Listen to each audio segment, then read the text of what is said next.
안녕하십니까. 같이 인사를 같이 해보겠습니다. 안녕하세요.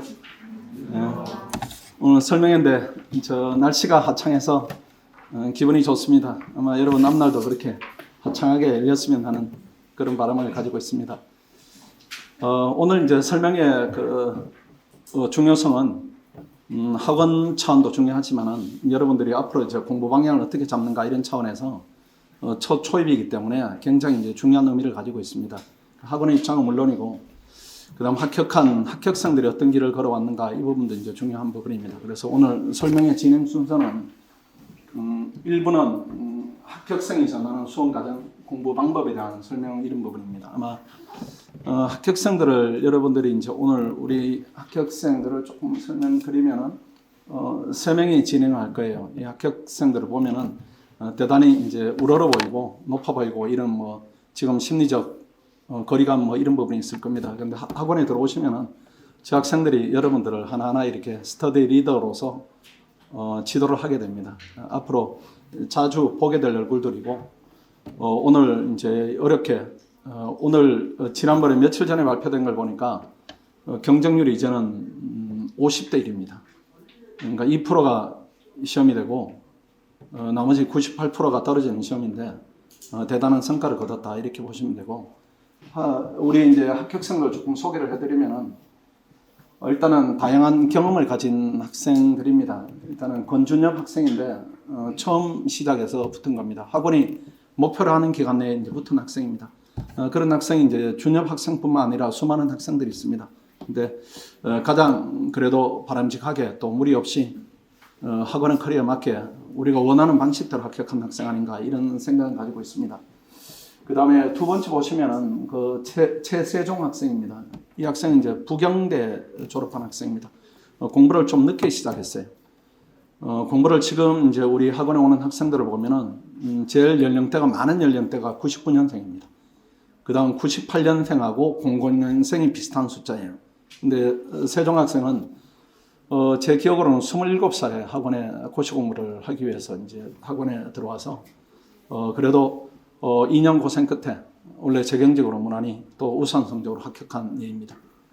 그 다음에 산발입니다. 세 번째 보면은 이 학생은 천신의 학생입니다. 국립외교원을 합격한 학생입니다. 이 학생도 역시 특별한 준비 과정이다 이런 것보다는 학원에 오는 학생들이 대부분 학교에서 조금 했다 할지라도 고시를 기준으로 보면 의미 없는 준비들 이런 준비들을 하고 그다음 학원에 들어와서 합격을 하는 경우입니다. 이 학생도 초시로 합격한 학생이고, 학원에서는 초시로 합격하는 애들은 일반적 예입니다. 일반적 예이고, 그다음 제시로 된다 아니면 삼시로 된다 이런 경우들이 아주 예외적 예이고, 그다음에 우리 수험처 경우입니다. 올해 시작해서 올해 되는 학생들이 있습니다. 올해 1월 달에 시작해서 3월 달에 시험을 붙고 1차를 붙고 그 다음 7월에 와서 2차 되는 학생들을, 그 학생들을 저희들이 정의하기를 생초시다 이렇게 정의하는데, 그런 학생들이 올해는 작년이죠. 작년에 3명이 합격을 했어요. 그런 경우는 아주 예외적입니다. 학원에서도 예외적이지만은 그래도 간헐적으로 나오니까 학원에서 어떤 규칙성을 가지고 합격생이 나온다 이렇게 보고, 그 다음에 내년까지 합격을 목표로 한다 이런 이제 기준이 초시인데 그 기간 안에 끝을 내야 되고, 끝을 낼 수 있다 이런 부분들을 오늘 학생들이 그 노하우뿐만 아니라 본인들의 스스로 이제 경험담을 통해서 여러분들한테 좋은 얘기들을 전해 드릴 겁니다. 일부 순서로서 이 학생들을 초청해서 하나하나 얘기를 들어보고, 또 그 다음 한 학생이 끝나면은 제가 질문 시간을 별도로 드릴 테니까 또 질문을 공개적으로 하시면은 학생이 거기에 맞게 설명을 드리고, 한 학생이 끝나면 그 다음 학생 이렇게 해서 한 40분 내지 50분, 조금 길면 60분, 시간이 금방 갈 겁니다. 그 다음에 이 학생들 설명이 끝이 나면은 한 10분간 휴식을 취한 다음에 제가 본격적으로 우리 학원이 지향하는 바, 또 목표하는 바, 여러분들을 어떻게 지도할 것인가 이런 부분에 대해서 설명을 드리도록 하겠습니다. 일단 첫 번째 학생을 초대를 하겠습니다. 권준엽 학생입니다. 박수 한번 쳐주세요.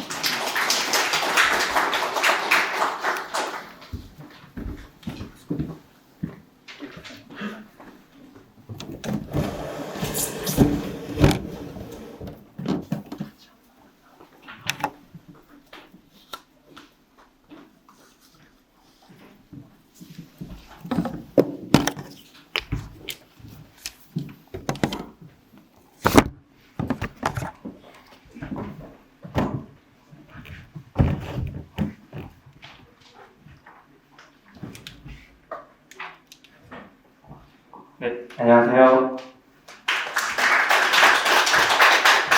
저는 2020년 590 제1반행정직에 합격한 권준엽입니다. 먼저 감사하게도 여러분들 앞에서 20분 정도 발표를 할 수 있는 기회를 얻었는데요. 제가 이제 중점적으로 발표할 내용은 종합반 수험생활이랑 또 기타 생활관리 이 두 가지 측면에서 말씀을 드리겠습니다. 먼저 발표에 앞서서 제 소개를 좀 간단히 드리고자 합니다. 신변잡기적인 내용보다는 5급 공채 시험에 좀 초점을 맞추어서 정보를 정리했습니다. 일반 행정직을 준비를 했고요. 그 다음에 과목별로 선행학습은 되어 있지 않았습니다. 선택 과목은 보시다시피 지방행정론을 선택을 했고요. 그리고 수험 방법이랑 수험 기간은 베리타스 합격 책임반 작년 3월에 2019년 3월에 이제 입원을 해서 2020년 8월까지 한 1년 4개월에서 5개월 정도 학습을 진행했습니다. 이제 종합반 수험 생활에 대해서 말씀을 드리고자 하는데요. 크게 중점은 3가지 정도로 잡았습니다. 하나는 수험 개요이고, 하나는 종합반 활용 방법, 그 다음에 마지막은 마음가짐입니다.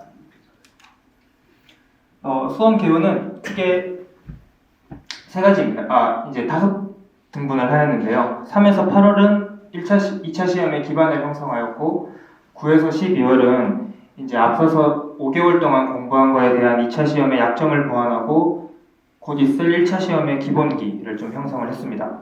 그리고 1, 2월에는 피셋에 집중을 했고 3, 4월은 코로나로 인해서 시험이 연기되었는데요. 이 부분은 여러분들 시험 칠 때는 없을 거라고 제가 믿고 본 설명회에서는 생략을 하겠습니다. 그리고 5에서 8월은 이제 2차에 100% 전념을 해서 공부를 진행했습니다. 네, 이제 제가 각 기간별로 주로 활용한 종합반 제도에 대해서 설명드리고 관련한 저의 경험을 좀 말씀드리고자 합니다. 먼저 3에서 8월에는 2차 시험에 기반을 형성했습니다. 근데 이제 이 부분이 초시생들에게 가장 중요한 이유가 초시생들은 재시생이랑 다회차 준비하신 학생분들이랑 결국에는 같은 문제와 같은 시간으로 경쟁을 해야 합니다. 그래서 경제학이랑 행정법 두 가지의 과목을 극도로 끌어올려야 되고 1차 시험에 대한 부담감이 아직까지는 없기 때문에 2차 시험 5과목에 대한 전반적인 감을 유지하는 것이 필요합니다. 그래서 제가 이제 중점적으로 활용한 제도는 2가지인데요. 하나는 무제한 인강 수강이고 하나는 스터디 운영입니다. 무제한 인강 수강은 크게 3가지 측면에서 저는 학습 효과를 보았습니다.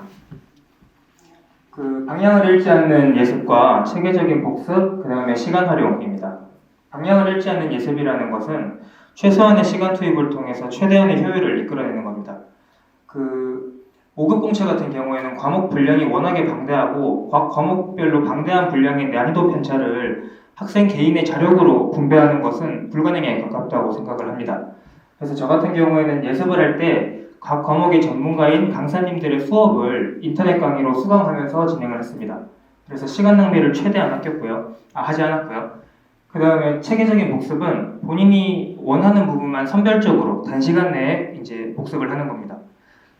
인터넷 강의를 통해서 예습을 하고 실강을 통해서 2회독을 하고 또 스터디를 통해서도 3회독 정도 할 수 있습니다. 근데 3회독을 해도 본인이 모르는 부분이 나올 수가 있습니다. 이 부분에 대해서는 또 복습 동영상도 계속해서 제공이 되기 때문에 한 번 더 4회독, 5회독 정도 돌릴 수 있습니다. 네, 다음으로는 시간 활용이고요. 저는 이제 버스를 타고 등원을 했습니다. 총 집에서 왔다 갔다 왕복 한 80분 정도, 1시간 20분 정도 걸렸는데요. 그때 시간을 좀 아끼기 위해서 인터넷 강의를 1.8에서 2배속으로 설정해두고 그냥 청취했습니다. 책을 보면 눈도 아프고 머리도 아파서 그냥 학원에서 어차피 강의 무제한 제공되니까 그렇게 시간을 좀 활용을 했습니다. 그리고 집중력이 좀 현저히 떨어져서 제 스스로 책을 탐독하기에 무리가 있는 상황에는 인터넷 강의를 무작정 틀어놓고 그냥 좀 이상한 비유일 수도 있지만 영화 청취하듯이 그냥 편하게 계속 들었습니다.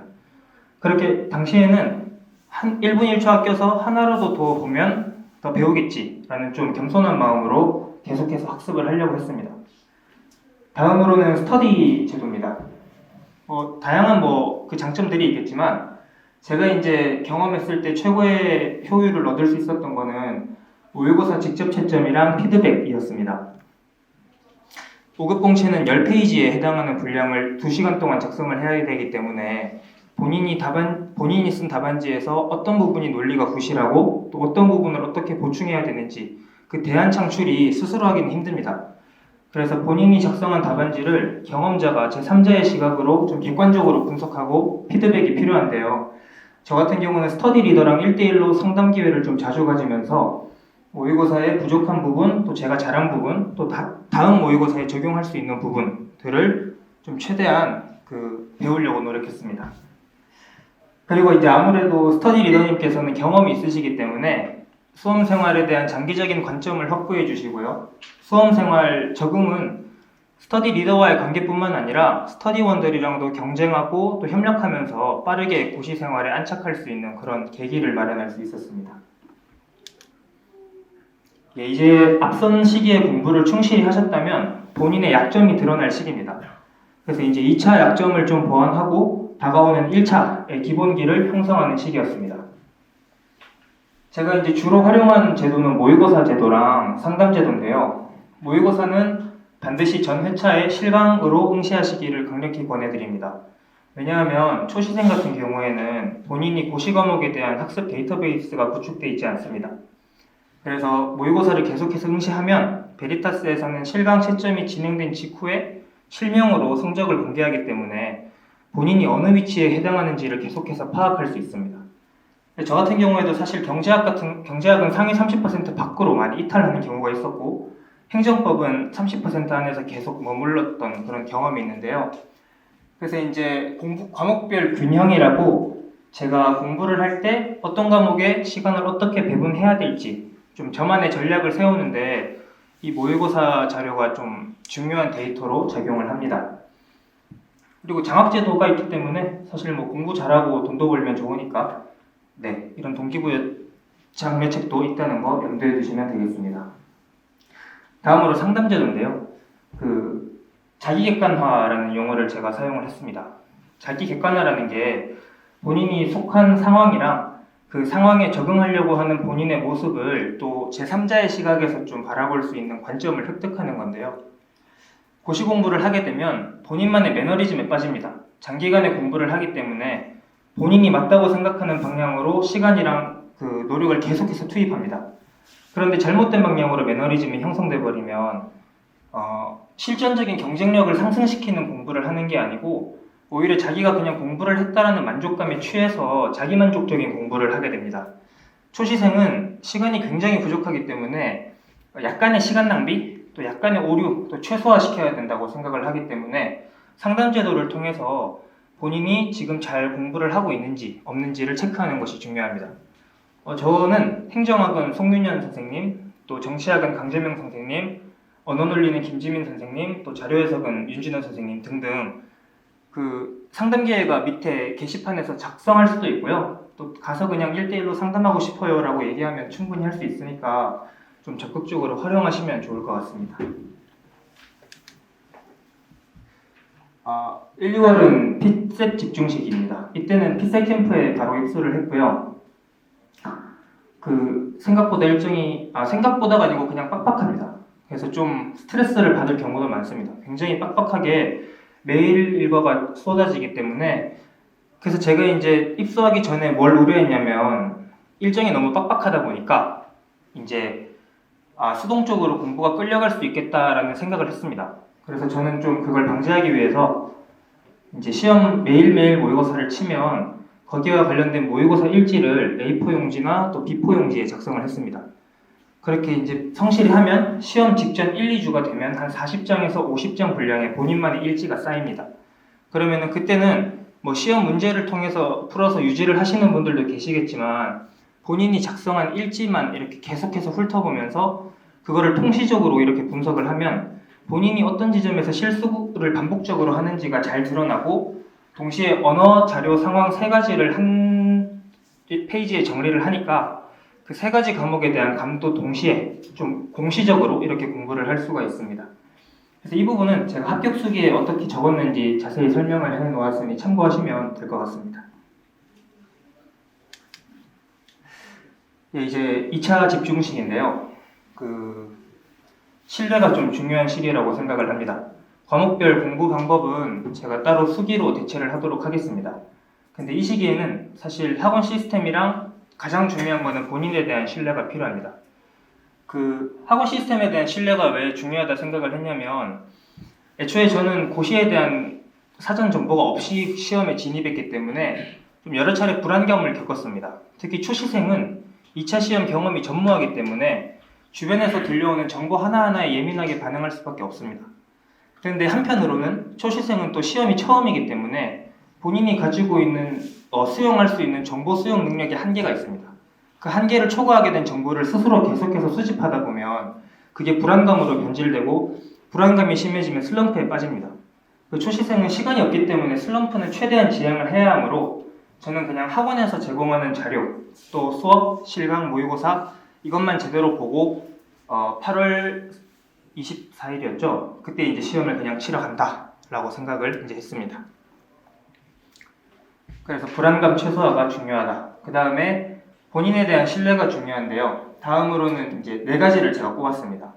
수면 시간, 수면 패턴, 학습 진도, 학습 교재입니다. 공부 시간 본인의 체력에 따라 안배하시면 되는데 저는 사실 체력이 그렇게 약한 체력적으로 힘들지는 않아서 많이 할 때는 하루에 14시간씩 공부를 했습니다. 근데 이제 적게 할 때는 한 8시간 정도는 했고요. 그래도 남들이 매일 10시간 해라 그런 데는 얽매이지 않으려고 노력을 했습니다. 수면 패턴은 최대한 1시 반쯤 자서 새벽 1시 반쯤 자서 6시에 일어나는 거. 그래서 한 4시간에서 4시간 반 정도 수면 시간 유지했고 점심 먹고 저녁 먹고 독서실에서 엎드려서 한 30분씩 자고 그런 식으로 체력을 유지했습니다. 학습 진도랑 교재는 좀 강조드리고 싶은 게 초시생들은 어차피 2권을 한 번 보는 것보다 한 권을 2번 보는 게 유리합니다. 그래서 3순환에서 진행되는 수업 자료랑 교재만 봐도 충분히 시험에 합격할 수 있으니까 그 부분 염두에 두시고 불필요한 정보를 통해서 자신의 공부 범위를 능력 밖으로 확장시키는 그런 과오는 좀 피하셨으면 좋겠습니다. 이제 3개를 제가 말씀을 드렸는데 어떻게 잘 전달되었는지 모르겠습니다. 근데 이제 한 가지 좀 당부 말씀을 드리고 싶은 것은 지극히 제 개인적인 경험이고 본인의 역량이 특출나서 학원 시스템을 충분히 소화할 수 있으신 분들은 그 이상의 것을 추구하시는 것은 당연히 좋겠죠. 근데 저처럼 고시에 대한 사전 정보가 없고 그냥 종합반에 딱 떨어져서 그때부터 출발선에 서 계신 분들은 그냥 마음을 좀 비우고 편하게 종합반 시스템을 몸에 체화시킨다라고 생각을 하시면 가장 학습 효율을 극대화시킬 수 있지 않을까라고 생각을 합니다. 마지막 장인데요. 기타 생활관리입니다. 체력 관리는 매일 했습니다. 저는 고시 공부 진입하기 전에도 크로스핏이나 테니스 같은 걸 좋아해서 매일 했는데 그래서 이제 공부가 끝나면 코로나 이전 시기였기 때문에 11시 반쯤에 헬스장에 가서 한 40분에서 50분 정도 운동을 했습니다. 그리고 저는 서울대학교에 재학 중인데 주말에는 서울대 운동장 가서 8바퀴 정도 돈다든지 그런 식으로 운동을 했습니다. 영양제는 매일 챙겨 먹었고요. 그리고 멘탈 관리는 별다른 방법은 없었습니다. 그냥 공부를 계속 지속하는 것을 원칙으로 삼았습니다. 본인의 멘탈 관리 방법이 특별하게 없으신 분들은 굳이 고시 생활에서 그걸 찾으려고 안 하셨으면 좋겠습니다. 그것도 에너지 낭비이기 때문인데요. 저 같은 경우에는 공부의 강도를 그냥 낮췄습니다. 그래서 제가 자주 가는 서울대 입구역의 카페에 가서 이제 공부 장소를 좀 바꾼다든지 또 가서는 행정학이랑 정치학 최고 답안을 뺏겼었습니다. 아무 생각 없이. 그리고 행정법도 교재를 그냥 뺏겼었습니다. 그리고 앞서 말씀드렸듯이 무제한 인강수강을 통해서 그냥 틀어놓고 밑줄도 안 긋고 그냥 2손 주머니에 찔러놓고 강의를 그냥 계속해서 봤습니다. 당시 생각에는 남들이 보기에는 굉장히 수동적인 공부를 할 수 있다라고 생각을 하실 수도 있지만 하나라도 집중력이 떨어진 시점이라도 하나라도 배운다라는 생각으로 공부를 했습니다. 근데 이제 그렇게 공부를 하다 보면 집중력이 다시 회복되고 또 힘든 상황에서 본인이 공부를 성취해냈다는 그 성취감에 다시 한번 추진력을 얻기도 했습니다. 그리고 시간 관리는 실전처럼 항상 했는데요. 교재를 볼 때에도 왼손에 스탑워치를 항상 들고 한 15분 정도 시간을 설정해 두고 교재를 집중해서 내가 정해준 분량을 최대한 외우고 써내려 갈 수 있을 정도로 암기하겠다라는 식으로 좀 전투적으로 공부를 했습니다. 그래서 본인이 가장 집중을 잘하는 시기 한 10분, 15분 정도를 설정해서 그거를 한 사이클로 잡아서 시간 스탑워치를 활용해서 계속 공부에 긴장감을 불어넣는 것도 좋은 방법이라고 생각을 합니다. 예, 이제 제가 이번에 작성한 합격 수기의 제목으로 마지막을 가름하고자 하는데요. 초시 합격 콜론 종합반의 녹아들기입니다.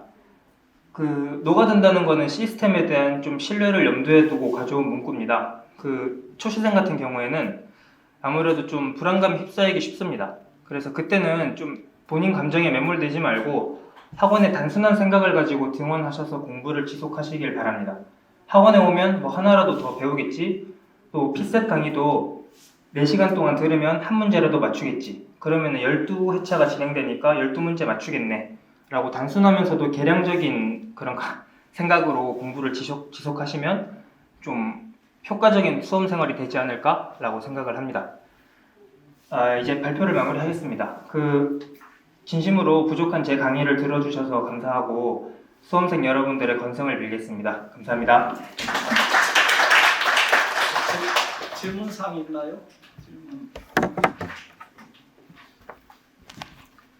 질문할 거 있으면 손들을 보고 해도 됩니다. 없으면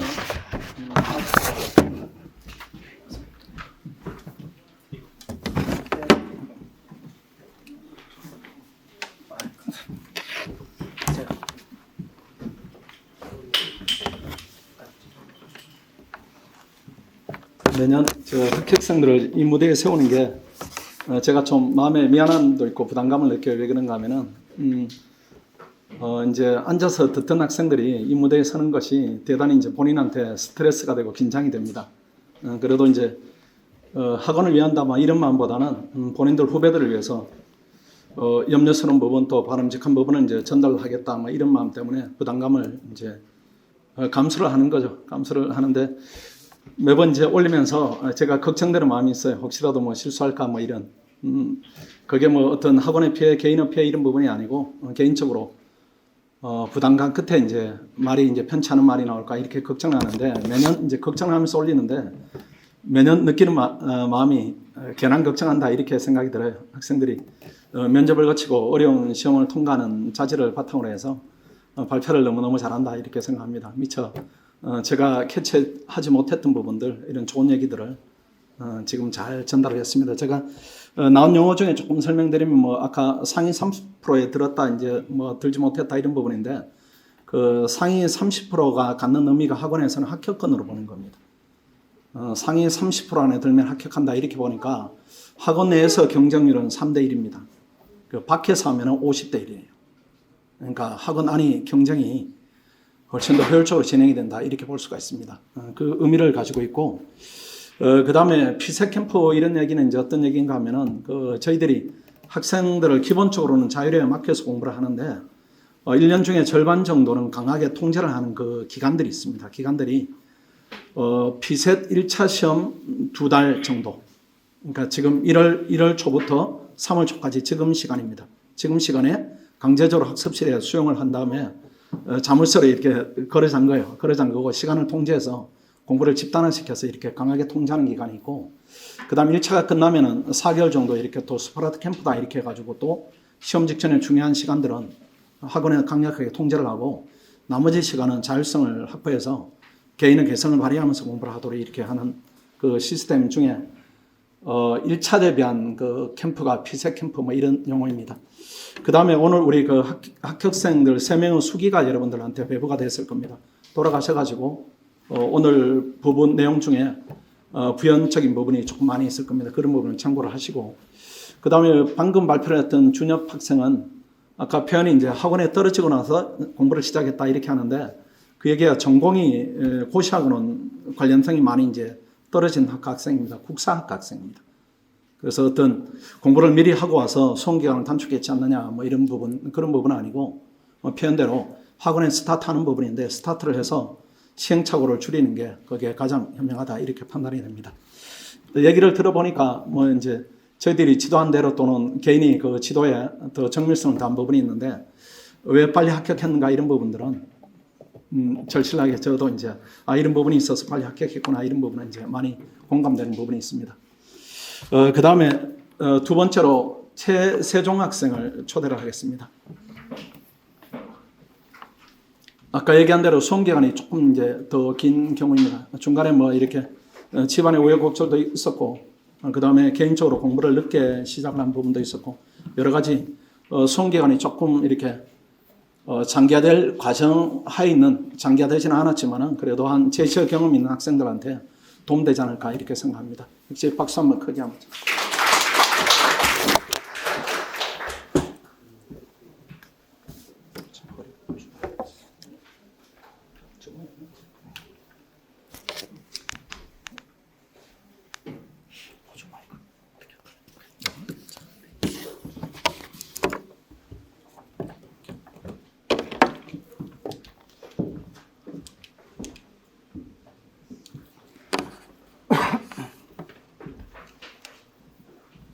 네, 안녕하십니까. 안녕하세요. 네, 저는 그 작년 재경직 합격자 최세종이라고 합니다. 저는 2018년도부터 베리타스 종합반을 통해서 공부를 시작을 하게 되었고요. 19년도에 그 시험을 떨어지고 한 번 더 도전을 해서 작년에는 운이 좋게 합격을 하였습니다. 저 같은 경우는 이제 성적이 우수한 편도 아니고 그 준비 기간이 짧은 그런 케이스도 아닌데 그래도 이 고시를 한번 실패해 본 경험이 있거든요. 저희 이 고시 실패한 경험이 여러분들에게 조금이나마 도움이 되었으면 좋겠습니다. 순서는 자기소개는 방금 했고 오늘 제가 시험 문제를 좀 뽑아드렸거든요.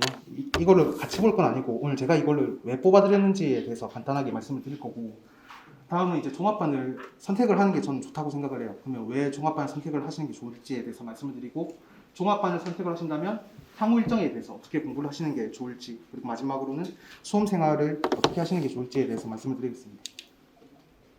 일단 시험 문제를 나눠드리고 이렇게 목차를 잡아봤는데 공부 방향성을 설정할 수 있다고 적어놓긴 했는데 사실 아무것도 모르는 여러분들이 이 시험 문제를 봐서 오늘 하루 만에 공부 방향성이 설정이 되진 않아요.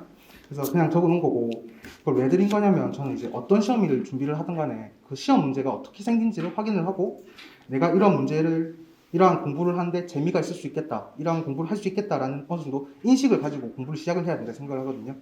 근데 이 5급 시험 같은 경우는 1차 시험의 경우는 많이들 보고 들어오시는데 2차의 경우는 좀 그냥 시험 문제도 안 보고 진입을 하시는 경우가 많아서 그냥 오늘 집에 가시면서 한번 편하게 읽어보시고 앞으로 내가 공부를 해서 궁극적으로 풀어야 될 문제가 이런 문제들이구나 라는 감을 좀 익히셨으면 좋겠어서 나눠드렸고요.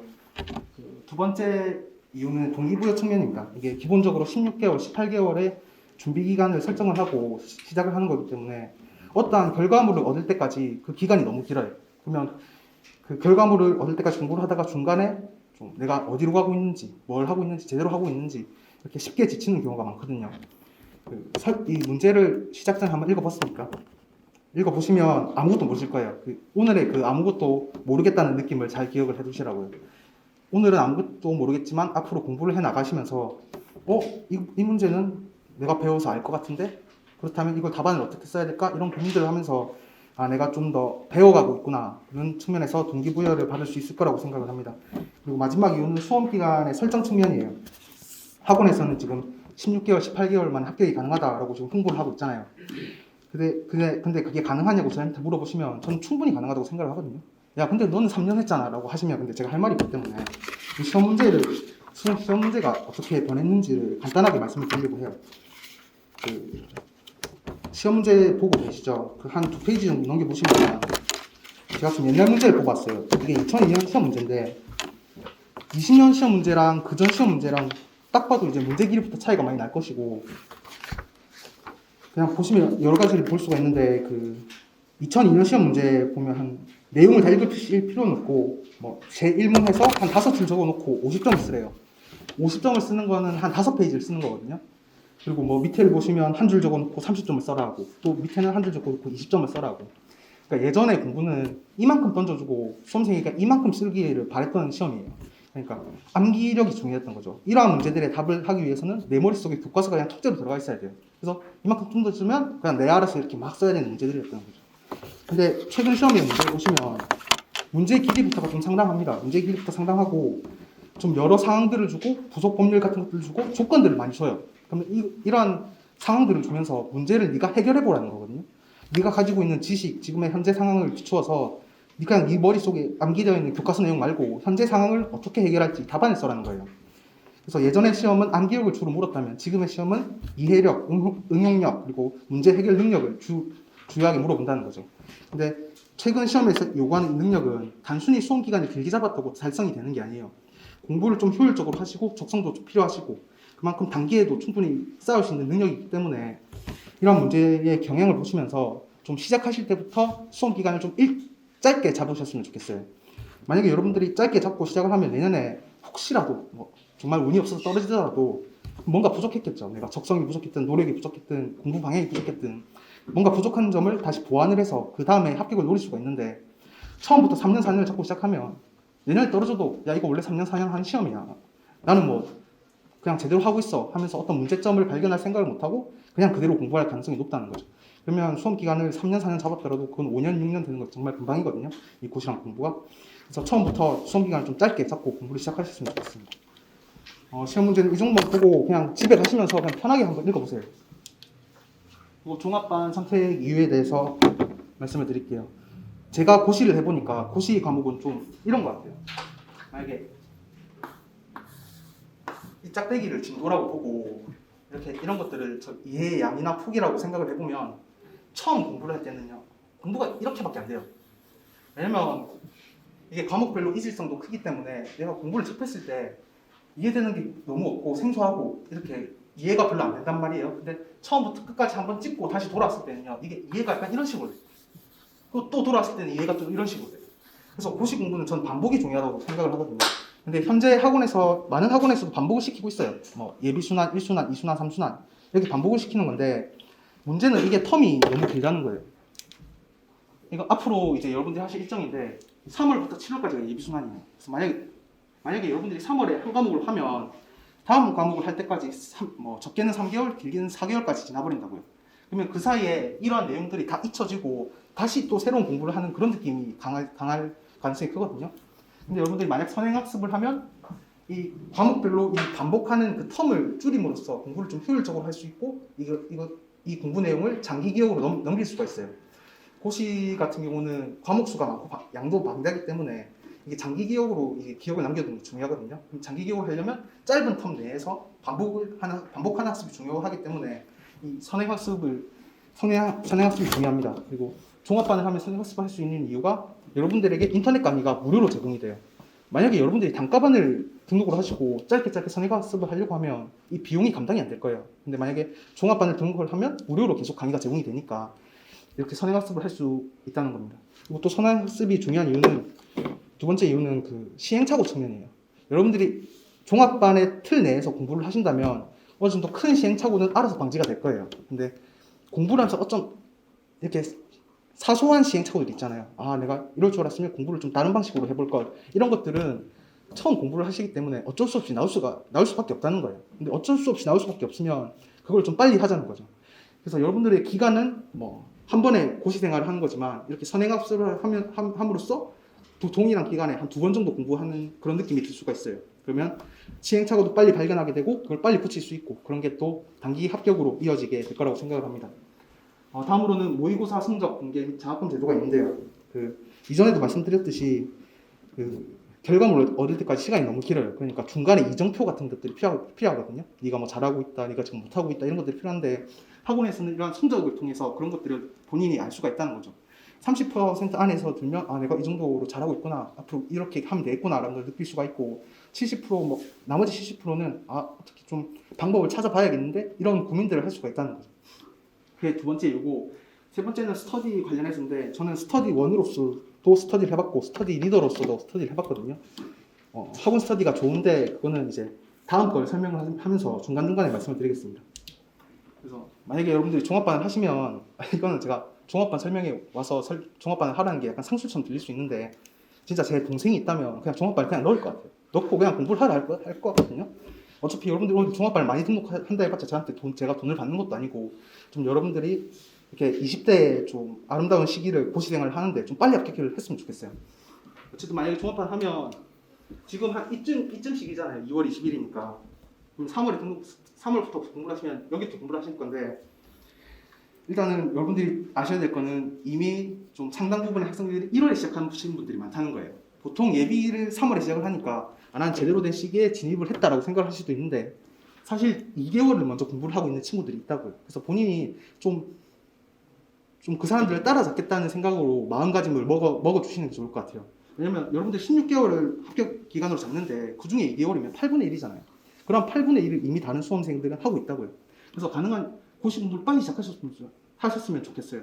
그냥 저 같으면 당장 오늘 시작할 것 같거든요. 오늘 등록하고 내일 뭐 학용품이나 책 같은 거 사놓고 월요일부터 바로 시작을 하는 거예요. 3월 시작이니까 좀 쉬고 3월부터 열심히 해보자 하는 것보다 지금 한 10일, 한 2주 정도 빨리 시작을 하시는 게 굉장히 효과가 클 건데 그거는 왜 그러냐면 제가 고시를 어떻게 준비를 했는지는 제 수기에 나와 있으니까 그걸로 보시면 되고 제가 만약 여러분들이라면 오늘 등록해요. 그러면 지금 오늘이고 이렇게 3월에 시작하잖아요. 그러면 여기서 한 2주 정도 시간이 비어요. 그러면 강의를 열어달라고 해서 이 시기에 행정법을 할 것 같아요. 행정법을 하는데 이거는 예비를 들으셔도 되고 윈터스쿨에 진행되었던 프리스쿨을 들으셔도 돼요. 둘 중에 그건 택일인데 본인의 상황에 맞게 둘 중 하나를 택하시면 될 것 같거든요. 그리고 여러분들은 오전, 오후, 저녁 3타임 다 공부를 하실 수가 있잖아요. 그러면 2주 내에 하루에 한 4-5강씩 들으면서 좀 빨리 이걸 보시는 거예요. 그러면 3월달에 예비순환이 실강이 뭐부터 시작되냐면 행법부터 시작해요. 행정법부터.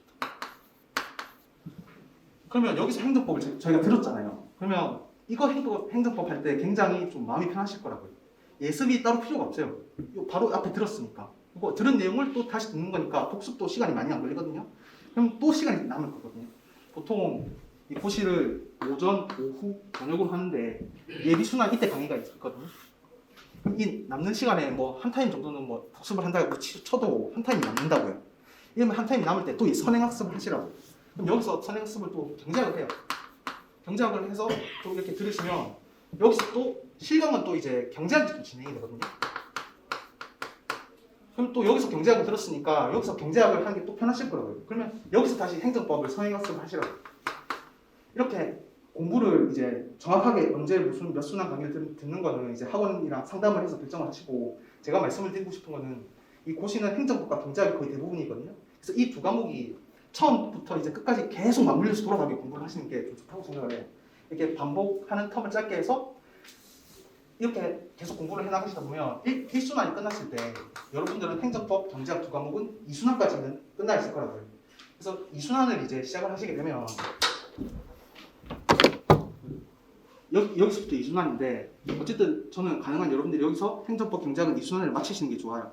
왜냐면 여기서부터는 피세 부담이 늘어나거든요. 그래서 피세 부담이 없으신 분들은 3순환 땡겨서 들으셔도 되고 근데 만약에 피세 부담이 있다 그러면 이제 피셋을 좀 더 투자를 할 수가 있으니까 왜냐면 이 2순환을 여기서 한번 끝내놨으니까 2순환 실강을 듣는 데는 크게 어려움이 없을 거라는 거예요. 그래서 가능한 이렇게 선행학습을 좀 하셨으면 좋겠습니다.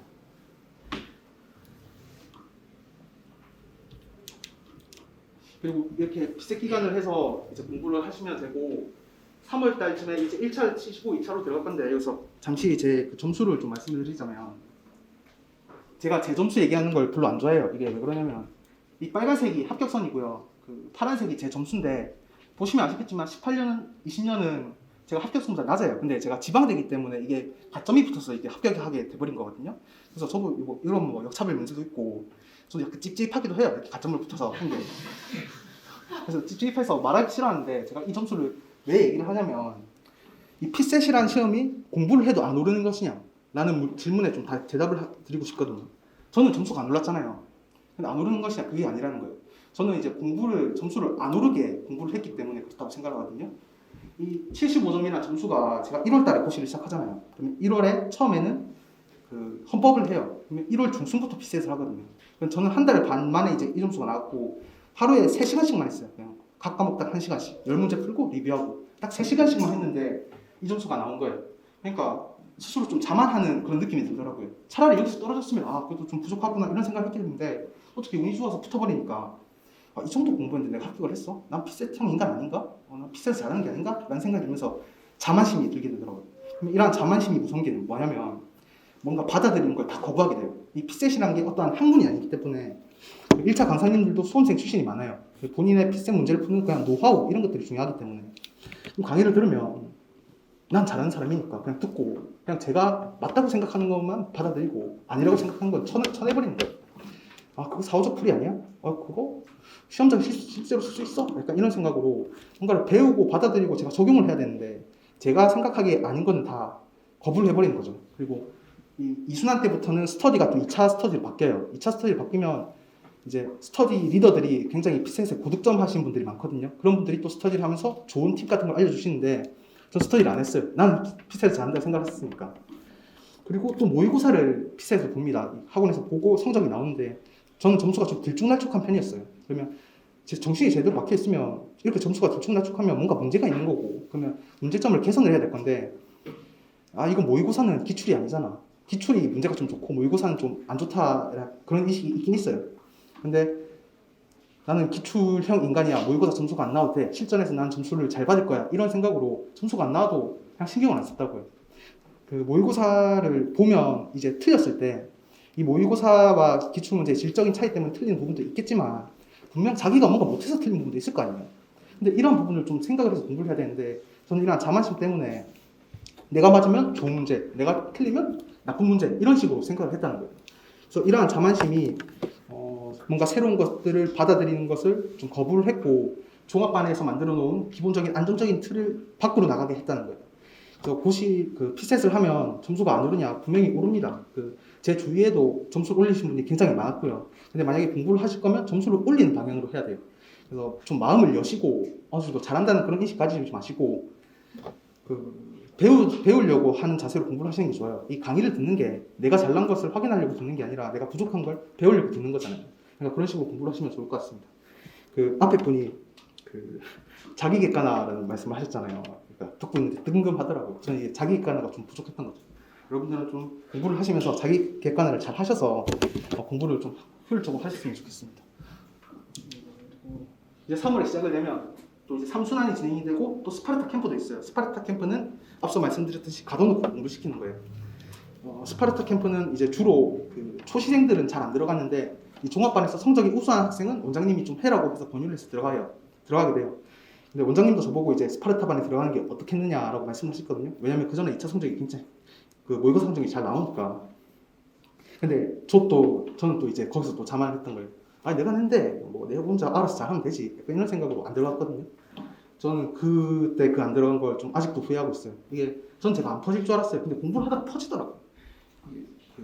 이제 3월달에 또 다음 이제 고시를 시작한 새로운 분들도 들어오는 것도 있고, 이제 공부를 한 기간이 긴 것도 있고, 아무래도 공부를 많이 하다 보니까 그냥 새로운 것들을 얻는 그런 시간도 별로 없는 것 같고 하다 보니까 공부가 잘 유지가 안 돼요. 그래서 퍼져버리는데 만약에 스파르타 캠프를 했으면 이런 것들을 좀 퍼지는 것을 잡아줄 수 있지 않았을까. 나와 비슷한 혹은 나보다 우수한 인력들과 함께 열심히 한 장소에서 공부를 할 수 있는 건 굉장히 좀 소중한 기회거든요. 그게 생각보다 좀 효과가 커요. 저 공부를 하다가 좀 쉬고 있으면 옆에는 엄청 열심히 공부를 하고 있어요. 그럼 나도 공부를 열심히 할 수밖에 없다는 거예요. 그래서 만약에 여러분들이 성적도 잘 나고 하시면 스파르타 캠프도 좀 제가 추천을 드립니다.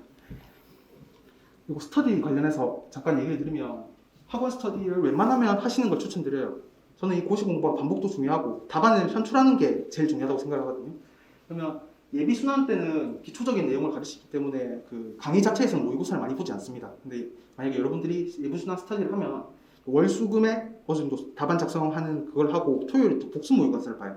그러니까 월수금에 했던 내용 중에 일정한 문제들을 뽑아서 복습 모의고사를 보거든요. 그러면 답안을 작성하는 시간이 예비 때부터 굉장히 많이 늘어나는 것이고, 예비 때부터 내가 어떻게 답안을 작성을 하는 게 좋을지를 미리부터 고민하고 공부를 할 수 있다는 거예요.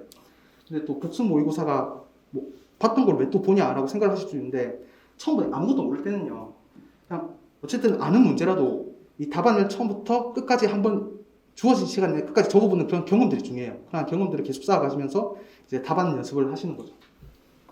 그리고 이제 7월 달이 끝나면 여러분들은 합격을 하셔야죠. 이제 합격을 하시면 되고, 저는 이제 떨어졌는데 혹시라도 정말 운이 없어서 이게 막 천지가 개벽될 수도 있잖아요. 그래서 운이 없어서 떨어지시게 되면 이제 더 할지 덜 할지에 대한 고민이 있을 거예요. 그거는 웬만하면 원장님한테 물어보시는 게 제일 바람직한 것 같아요. 솔직히 1년 반 만에 하고 접으라고 하면 누가 접겠어요? 본인은 계속 하고 싶어 할 거라고요. 근데 그 전문가들이 봤을 때는 좀 접는 게 좋겠다라는 분도 반드시 있을 거라고요. 그런 분들은 이제 계속해도 합격하기 힘드니까 차라리 그런 말을 듣고 포기를 하시는 게 좋다고 생각하거든요. 제가 합격한 제가 이런 말을 하는 게 좀 위선적으로 들릴 수도 있지만, 이 고시를 합격하면 행복합니까? 행복한데 고시가 안 되면 불행합니까? 그거는 아니라고요. 저는 수능을 좀 못 봤잖아요. 저는 제가 수능 본 날 인생이 망한 줄 알았어요. 내 인생은 끝났다 이 생각을 했는데 또 살아보니까 그건 아니더라고요. 고시도 마찬가지라고 생각을 해요.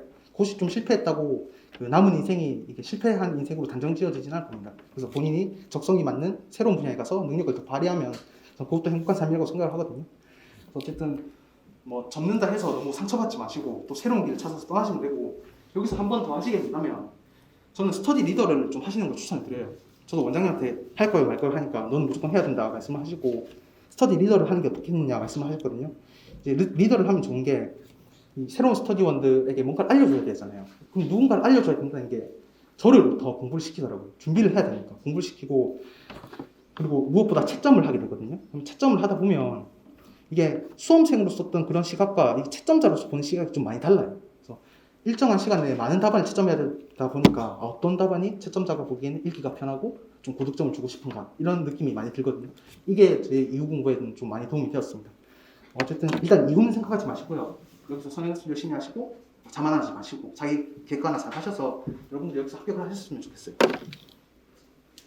다음 이건 제 점수인데, 이거 점수를 왜 가져왔냐면, 일단 제가 18년도에 그냥 들어갔을 때는 그냥 올림픽 정신이었거든요. 그냥 참가에 의의를 두자 해서 들어가서 이게 평균이 이제 과락만 3개예요. 40점 이상 다 과락이 평균이 했고 볼펜 없고, 19년도 20년도 시험인데 여기서 보시면 이 성적이 절대적인 점수는 일단 다 올랐어요. 근데 중요한 건 상대적인 점수잖아요. 재경직 같은 경우는 합격자들끼리 모여서 합격자 평균을 내요. 그래서 합격자 평균이 나오는데 이때 시험이 경제학, 재정학은 합격자 평균이었어요. 그리고 행정학, 행정법은 한 8점 정도 났고 통계학은 10점 정도 났고, 근데 다음 해에는 이 4과목이 다 합격자 평균이에요. 그리고 통계학은 한 10점 정도 났고,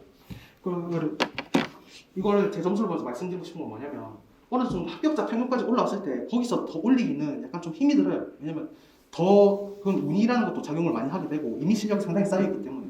그래서 중요한 거는 본인이 부족한 과목들이 빵꾸가 안 나게 해야 돼요. 그래서 기본적으로 모든 과목들이 베이스가 주는 상황에서 어느 정도 하나가 고득점이 터지면 이제 고득점만 합격을 하는 것이고, 뭐 나머지 4과목이 기본적인 베이스를 받쳐준다 하면 하나 좀 떨어지더라도 합격하는데 무리는 없다는 거예요. 그래서 웬만하면 모든 과목들을 버리지 말고 기본적인 바탕을 깔아주시는 게 전 좋다고 생각합니다. 뭔가를 뭐 빼먹은 것 같은데 잘 모르겠네요. 어쨌든 수험생활에 대해서 말씀을 드리면, 첫 번째는 단순화를 하시는 게 좋다는 거예요. 뭐 주거 문제 같은 경우는 걸어서 통학할 수 없는 한 그냥 자취를 하세요. 저는 그게 맞다고 보고, 식사 같은 경우는 고시식당을 이용하세요. 저는 저 앞에 고시식당 하나가 있는데 수험 기간 동안 한두 달 빼고는 거기만 다녔어요. 월식을 끊어서 아침, 점심, 저녁을 거기만 가서 먹었거든요. 뭐 질리지 않냐 하시는데 아침, 점심, 저녁 메뉴가 다 달라요. 근데 질릴 필요가 없다고요. 그래서 고시식당을 하고 밥도 맛있습니다. 솔직히 집에서 밥을 먹으면 고시식당 밥이 좀 그리워요. 그 정도로 밥이 맛있고, 어머니가 없으시지 않겠죠. 어쨌든 고시식당 밥이 그렇게 맛있고, 그러니까 고시식당을 이용하는 게 그 밥도 빨리 드실 수가 있고 그런 장점이 있습니다. 단순화를 하는 건 뭐냐면 공부 외에는 아무것도 하지 말라는 거예요. 저는 이제 7시에 일어나서 8시 밥 먹고 씻고 8시부터 공부를 했어요. 그리고 11시까지 공부를 하고 집에 가서 씻고 잤거든요. 12시쯤에 잤거든요. 그래서 이 시간대는 중요하잖아요. 시간대는 여러분들마다 다 개인차가 있기 때문에 몇 시간을 공부하는지는 여러분들이 모의고사를 보시고 본인 학업 성취도에 따라서 조절하시는 건데, 중요한 것은 일정하게 가져가야 된다는 거예요.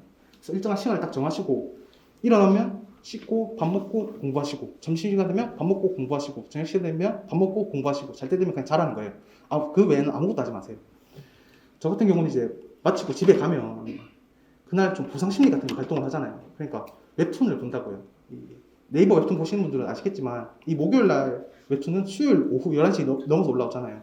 그러니까 웹툰을 보고 자니까 잠자는 시간도 느려지고, 오히려 그게 좀 수험생에 영향이 가더라고요. 그래서 공부하는 날은 그냥 진짜 딱 공부만 하시는 게 좋을 것 같아요. 너무 기계적이지 않나. 원래 고시생이 좀 그렇습니다. 그리고 다음으로 말씀드리고 싶은 것은 뭐 남을 위한 마음의 여유 30%인데 그 매 순환 시작할 때마다 이제 원장님이 하시는 말씀이에요. 그러니까 저 말씀을 왜 하시냐면 이제 공부를 하고 스트레스를 받다 보면 나도 모르게 성격이 나빠져요. 굉장히 사소한 일인데도 이게 신경질적으로 반응을 하게 되거든요. 근데 그러한 신경질적인 반응들이 부정적인 생각들이 본인이 공부하는데도 분명히 영향을 미치긴다는 거예요. 그래서 뭐 주위 상황과 어떤 일이 있든 그냥 그럴 수도 있지, 뭐 사람이 살다 보면 그럴 수도 있지 하고 좀 유연하게 받아들이시는 게 좀 정신 건강에 좋습니다. 좀 이타적인 삶을 살라는 게 아니라 그게 본인 스스로에게도 좀 이득이 된다라는 말씀입니다. 다음으로 말씀드릴 건 자만하지도 말고 포기하지도 말라는 말씀인데 왜 자만하지 말라는지는 대충 아시겠죠? 제가 그 자만했기 때문에 좀 있었던 일들을 말씀을 드렸으니까. 근데 저는 약간 살면서 느꼈던 게 일단 제가 뭔가 재미있고 뭐 흥미가 있는 과목들은 흥미가 있던 어떤 분야들, 그게 운동이 됐든 공부가 됐든 게임이 됐든 좀 남들보다 성장 속도가 좀 빨랐다고 생각했거든요. 그러니까 이게 시간이고 이게 평가로 보면 일반 사람들은 이렇게 가잖아요. 근데 저는 약간 이런 식으로 가는 것 같더라고요. 제가 뭔가 빨랐어요. 그러다 보니까 이게 자만을 하게 되는데 자만을 하다 보니까 좀 더 그냥 적당히 하려고 하고 노력하지 않으려고 하니까 결국에는 다른 사람들한테 다 잡히는 그런 경우가 많았어요. 그러니까 고시 생활도 결국에 합격선은 여기 있었던 거예요. 저는 그냥 초반에만 빨랐던 애였던 거예요. 그래서 그런 걸 느끼면서 그냥 이게 내가 처음에 좀 잘하더라도 좀 자만하면 안 되겠다 이런 생각이 많이 들었고요.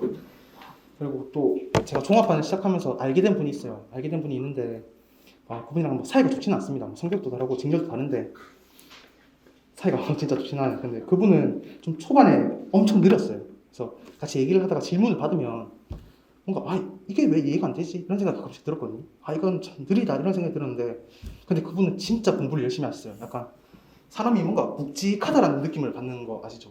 정말 단단한 사람이 다 어느 정도 뭐 열심히라는 말은 진짜 저 사람 위에 있는 말이다라고 생각이 들 정도로 꾸준히 하시더라고요. 근데 처음에 엄청 느렸는데 처음에 성적도 안 좋았어요. 그래서 뭐 장학금 받을 거 없으니까. 근데 결국에 계속 그렇게 하시다가는 결국에는 그 작년에 같이 합격을 하시더라고요. 여러분들 여기 많이 계시지만 사람에 따라서 좀 성적이 빨리 나올 수도 있고 좀 천천히 나올 수도 있어요. 그래서 중요한 거는 빨리 나왔다고 자만하지도 마시고 좀 본인이 처음에 느리다고 하셔도 좀 포기하지 마시고 좀 진득하게 공부를 하시면 내년에 좋은 결과가 있을 거라고 생각합니다. 그리고 마지막으로 좀 감사한 마음으로 좀 하루하루를 살자고 했는데 지금부터 제가 하는 얘기는 좀 동의를 못 하실 수도 있어요. 왜냐면 이 삶의 만족도를 판단하는 기준은 사람마다 다른 거니까. 그리고 어떻게 보면 약간 이상 꼰대 아닌가 약간 이런 생각이 들 수도 있는데 저는 가끔씩 수험생활을 하면서 내 인생이 왜 이렇게 꼬이지? 이거 너무한 거 아니야? 왜 내한테만 이래? 약간 이런 생각이 든 적이 들었던 시기가 있었어요. 그러니까 생각도 부정적이게 되고 이런 부정적인 생각들이 공부에도 방해가 되고 그런 적이 있었는데 갑자기 옛날 생각이 나더라고요. 요새는 그런 거 하는지 모르겠는데 초등학교 입학하면 무슨 숙제를 내줘요. 그냥 어디 최씨고 뭐 판은 어디고 몇 대 손이냐 이런 걸 적는데 그리고 또 부모님과 관련된 걸 적는 칸이 있어요. 그러면 성함, 나이, 직업, 학력 이런 걸 적어야 되는데 부모님이 말씀해 주신 그거 제가 적어내는 거예요. 그래서 학력을 적었는데 아빠가 아빠는 고졸이고 엄마는 중졸이다 이렇게 적으라고 하시는 거예요. 고졸이 무슨 뜻이에요? 고등학교를 졸업했다는 뜻이다. 그렇구나 적고 있는데 옆에 계신 어머니가 근데 자기는 중졸이고 난 초졸인데 이렇게 말씀하시는 거예요. 그러니까 아버지가 화를 내시면서 뭐 쓸데없는 소리야 그냥 나 이대로 적어가라 이렇게 하시는 거예요. 그러니까 그때는 몰랐는데 지금 생각하니까 좀 너무 웃기더라고요. 어쨌든 그때 일이 어렸을 때 일인데 계속 커가면서 여러 생각을 하게 되더라고요. 근데 고시 생활 때 들었던 생각은 제가 부모님이 나이가 많으세요. 제가 늦둥이로 태어나서 47년생, 57년생이란 말이야. 그럼 저희 부모님 세대 때만 해도 이 경제가 많이 어려우니까 교육을 받고 싶어도 못 받는 경우가 굉장히 많고 특히나 여성분들의 경우는 집에 남자가 있으면 남자를 교육시켰지 여자는 그냥 국민학교만 보내놓고 집안일 농사를 시켰다고요. 근데 그런 것들을 생각해보면 난 대학도 나왔고 대학을 졸업을 했는데 취업도 안 했고 그럼에도 불구하고 이렇게 신림동에 와서 먹고 자는 걱정 없이 이렇게 하루 종일 공부만 할 수 있다는 그 사실 자체 하나만으로도 나는 굉장히 감사한 삶을 살고 있지 않은가 그런 생각이 들게 되더라고요. 물론 사람마다 삶의 기준을 판단하는 게 다 다르니까 좀 동의를 안 할 수도 있는데 어쨌든 그 주어진 것들에 좀 감사할 줄 알고 그리고 감사함을 느끼고 그런 것들에 책임감을 느끼고 하루하루를 열심히 공부하셨으면 좋겠습니다. 결론은 그냥 열심히 하시라는 거예요. 열심히 하셔서 내년에 꼭 합격을 하셨으면 좋겠습니다. 마치겠습니다.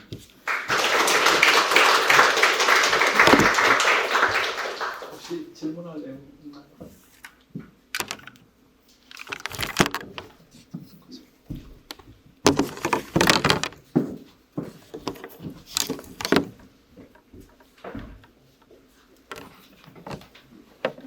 세종이는 준엽이보다 3살이지? 3살인데 조금 하는 내용들이 연륜이 좀 느껴져요.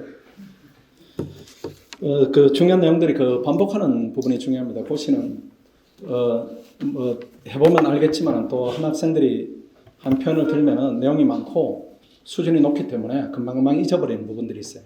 그 옛날 표현으로 치면은 밑 빠진 독에 물 붓기다 이런 뭐 표현들을 많이 씁니다. 그래 반복이 이제 중요한 부분인데 학생들이 그걸 알면서도 밖에서는 반복할 그 기제들이 없어요. 그래 학원에서는 동영상을 무제한으로 제공하기 때문에 반복을 아까 얘기했던 그 선행학습을 할 수 있는 시스템이 완벽하게 갖춰져 있습니다. 또 저희들이 이제 권유를 하고 또 의무상으로 또 강조를 하고 하기 때문에 학생들의 반복도 이런 부분이 빨리 나오기 때문에 학원 밖에서는 초시로 되는 게 예외이고 학원 안에서는 초시로 되는 게 원칙이고 이런 부분입니다. 그런 차이가 있는 부분입니다.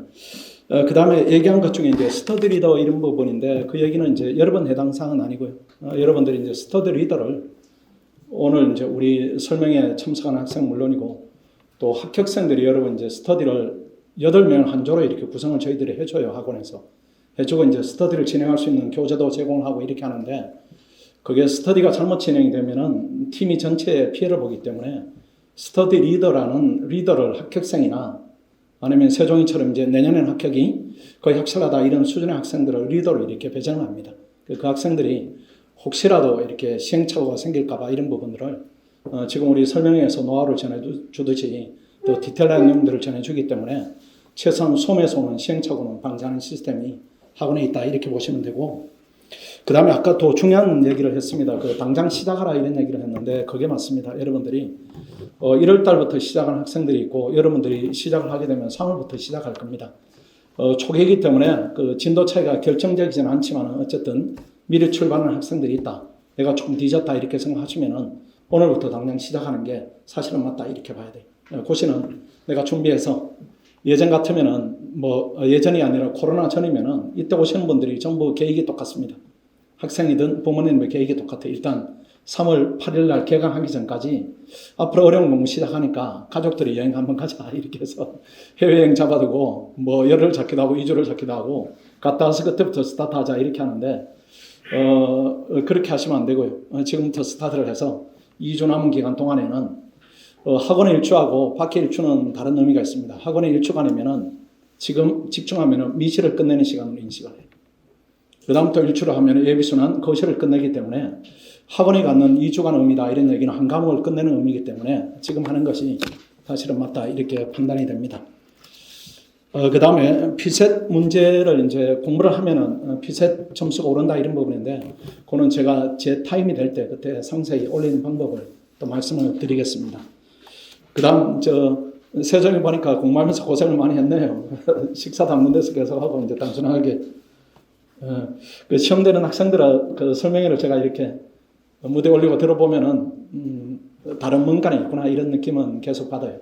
그 뭔가가 있구나 이런 부분인데 그걸 우리 학원 학생들 전체로 이렇게 확장해 보면은 특별한 느낌이다 이런 것인데 합격생으로 이렇게 함정해 보면은 아주 일반적인 내용입니다. 합격생이 걸어온 길은 다 비슷해요. 다 비슷하고 근데 고시 공부에 접근하는 길이 여러 갈래다 보니까 합격하지 않은 학생들하고는 차이가 있는 부분이고 합격생 간에는 거의 공통 요소들이 대부분 발견되지 않는가 이런 부분이 있습니다. 자기 통제, 뭐 철저한 단련, 그 다음 계속해서 본인에 대한 체크, 그 다음 체크한 걸 바탕으로 해서 본인의 계획대로 진행하는 부분 이런 부분들이 거의 공통 요소로 나오지 않는가 이렇게 보입니다. 이제 마지막 학생을 또 쳐들어가겠습니다. 우리 천신의 학생입니다. 외교원 준비하는 학생들이 있나요?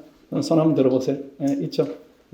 외교원 준비뿐만 아니라 이제 외교원이나 5급이나 저는 고시 합격이라는 가치는 대등하다 이렇게 보여집니다. 그래서 전체적인 측면에서는 고시 어떻게 많은가 이런 부분은 큰 차이가 없지 않을까 이렇게 생각합니다.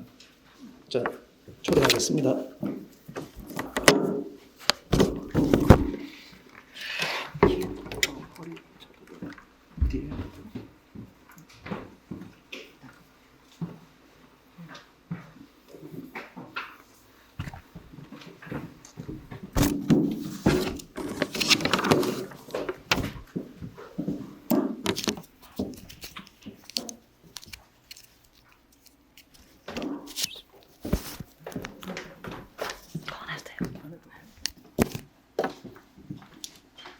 네, 안녕하세요. 2020년도 합격생 천신혜입니다.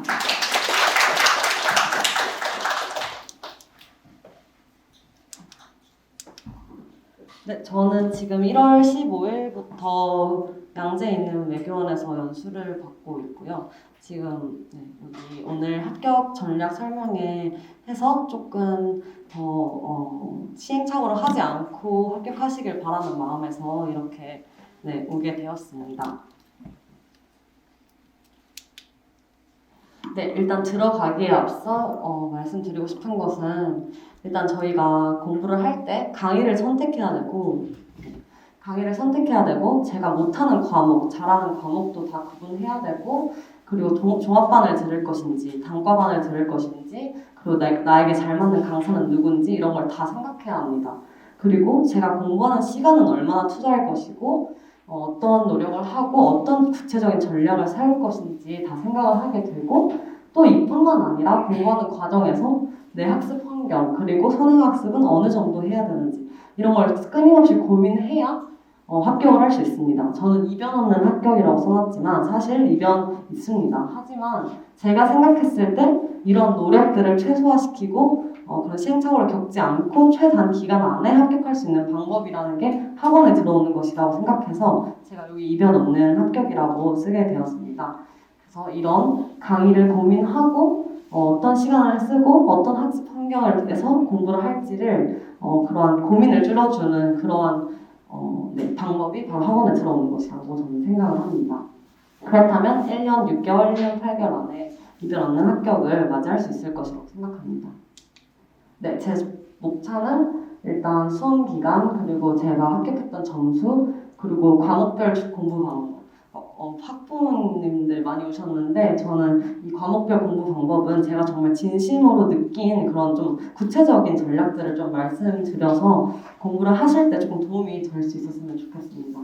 그리고 기타 부분에서는 수험 생활 꿀팁이라고 하면 꿀팁이고 그리고 제가 예상되는 질문들을 약간 모아봤습니다. 그리고 이제 Q&A 시간을 갖도록 하겠습니다. 네, 일단 저는 2019년에 3월에 2019년 종합반으로 들어와서 첫 1차 합격, 첫 2차 합격, 첫 면접 모두 스트레이트로 2차 처음 들어갔는데 합격한 케이스고요. 그리고 저는 보시면 아시다시피 이거는 여기 해당 사항은 없을 것 같은데 저 같은 경우는 몰입반에 들어갔습니다.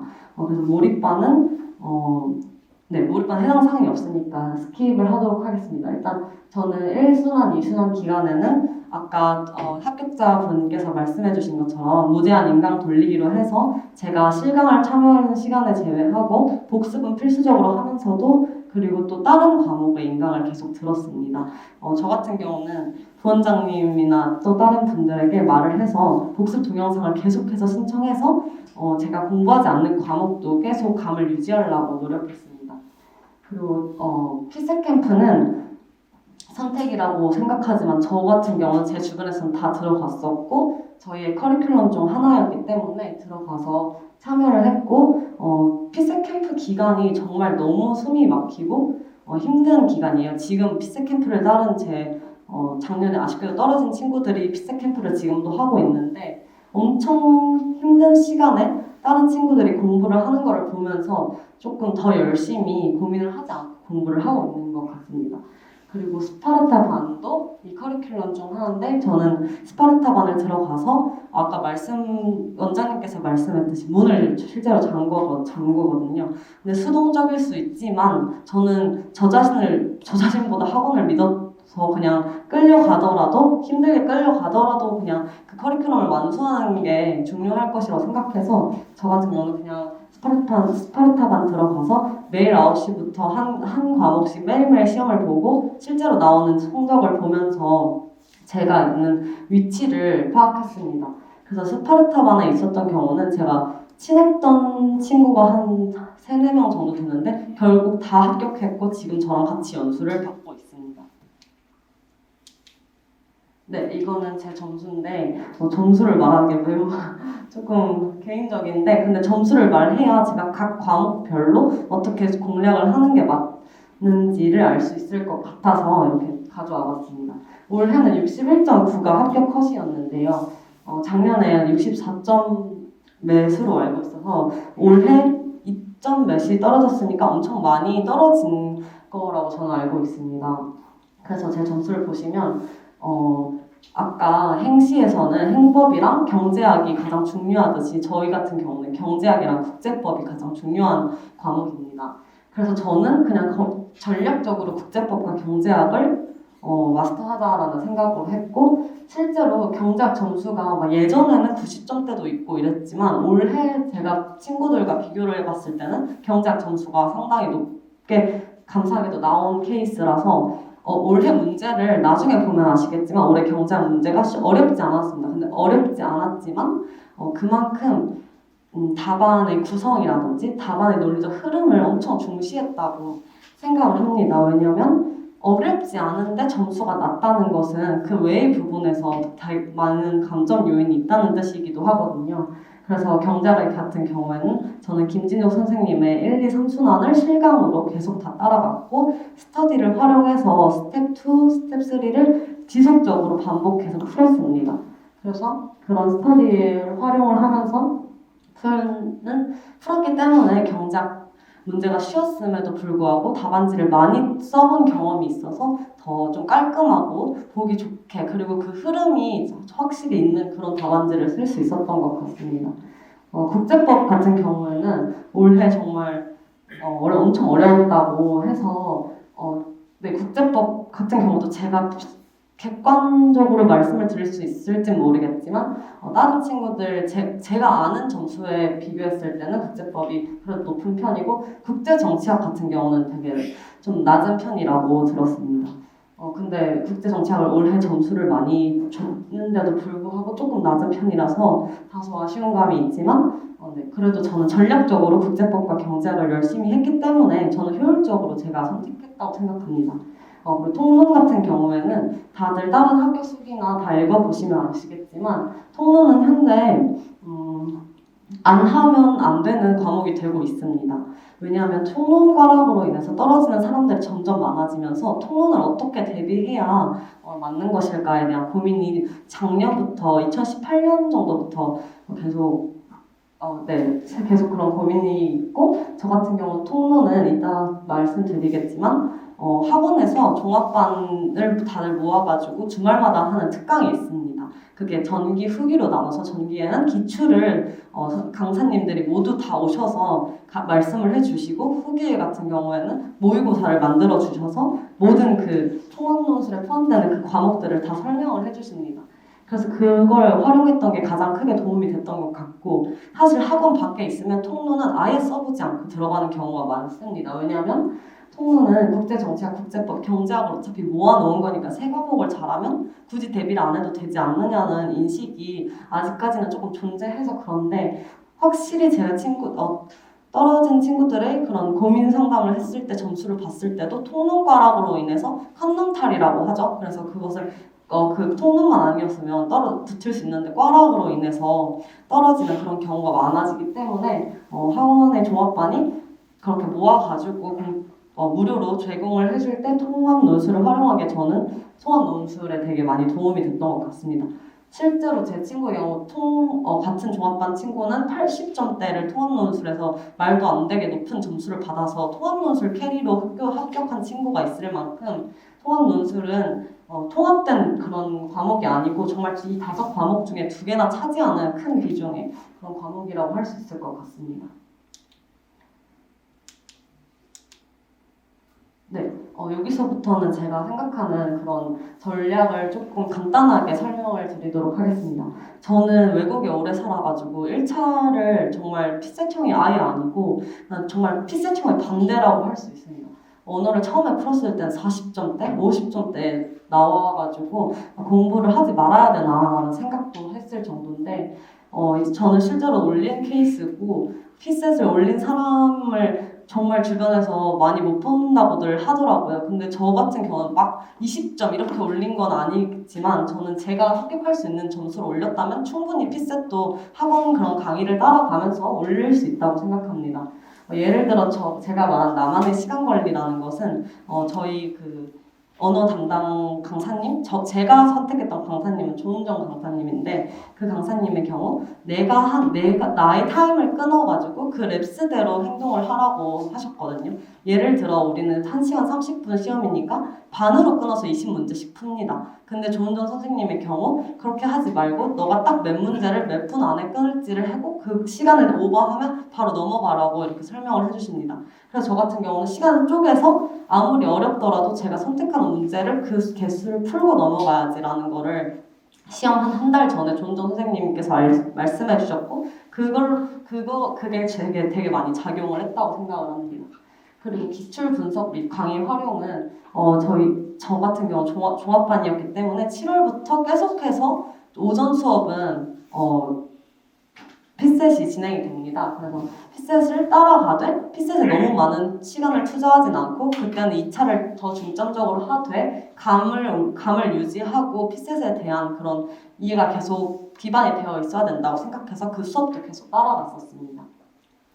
네, 그리고 취약점 찾기 및 넘기기는 이게 언어가 현재 더 어려워지고 이 추세가 꺾일 것이라고 아무도 예상하지 않고 내년 올해 더 어려워지면 어려워졌지 더 쉬워질 거라는 생각은 아무도 안 하고 있는 것 같습니다. 그렇기 때문에 언어가 예전엔 전략 과목이었다면 이제는 조금 넘길 줄도 알고 내가 맞는 유형의 지문이 어떤 것인지 고민도 해봐야 하고 예를 들어 내가 과학 지문을 못한다면 과학 지문을 과감하게 넘겨야지라는 생각도 해봐야 되고 조은정 선생님께서 말씀하시는 것처럼 크게 읽기를 잘하는지 작게 읽기를 잘하는지도 고민을 해봐야 되는 문제인 것 같습니다. 네, 그리고 이 마지막 모의고사로 채화하기는 저는 피셋 캠프에 참여했기 때문에 매주 모의고사가 있었습니다. 예를 들어 베리타스에서 주관하지 않는 주에는 법률 저널과 학원에서 같이 연계해서 그것도 이렇게 참여를 할 수 있게 해가지고 매주 그냥 시험장에서 똑같은 분위기로 모의고사를 계속해서 꾸준하게 한 8회 정도는 응시를 했던 것 같습니다. 제가 기억나는 거는 베리타스에서 베리타스에서 모의고사를 보는 날이었는데 다 같이 차를 타고 이동을 해서 정말 실전같이 시험을 보는 그런 경험도 있었기 때문에 이런 실전과 같은 모의고사의 그런 환경이 매우 중요하다고 생각합니다. 네, 이거는 제가 썼던 그 기출 분석 가 아니고 모의고사 정리를 한 건데 저는 모의고사를 보고 버리시는 분들이 많은데 모의고사를 보고 버리는 게 아니고 이렇게 예를 들어 조은정 선생님이 2회를 풀었으면 그날 내가 뭘 잘했고 뭘 못했고 그리고 이런 문제를 또 접했을 때 어떻게 풀어야지라는 구체적인 전략을 이렇게 계속 써놔서 언어를 올리려고 했었습니다.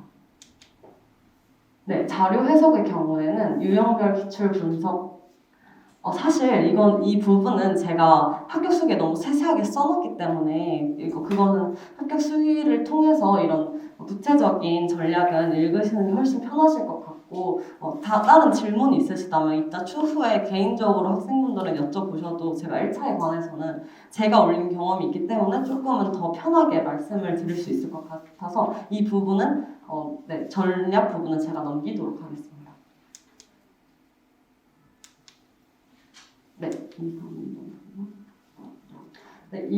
이 부분은 그래도 2차는 지금부터 다들 이제 예비 순환을 하면서 준비를 하셔야 되니까 제가 간단히 말씀을 드리겠습니다.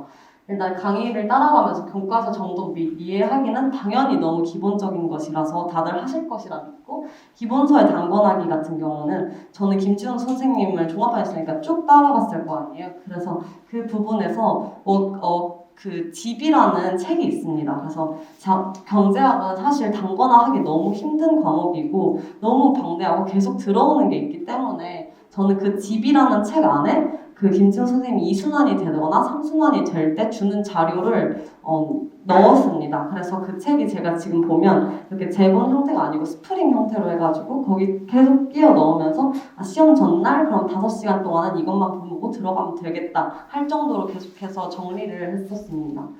네, 그리고 스텝 1, 2, 3 반복 풀기 및 스터디 활용인데요.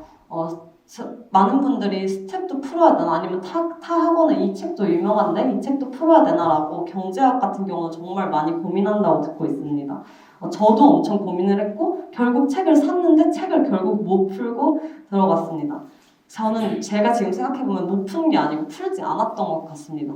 그러니까 제가 생각하는 그 막 500개, 1000개에 가까운 문제를 내가 새로 다시 푼다고 해도 내가 스텝 2를 이때까지 반복해 왔으니까 그거를 믿고 가는 것이 맞다고 생각해서 결국 저는 다른 학원의 수업 그 문제를 풀기보다는 스텝 1, 2, 3를 반복적으로 풀었고 이게 반복해서 풀다 보면 다 비슷한 문제 같고 다 아는 문제 같은데 이랬는데 이럴 수 있기 때문에 저 같은 경우는 종합반에서 짜주는 스터디에서 그냥 강제성을 부여해가지고 오늘 몇 번부터 몇 번 누가 풀어오고 몇 번부터 몇 번은 뭐 며칠까지 풀자 이렇게 해가지고 무조건 강제적으로 그냥 반복해서 풀기를 계속 시도를 했습니다.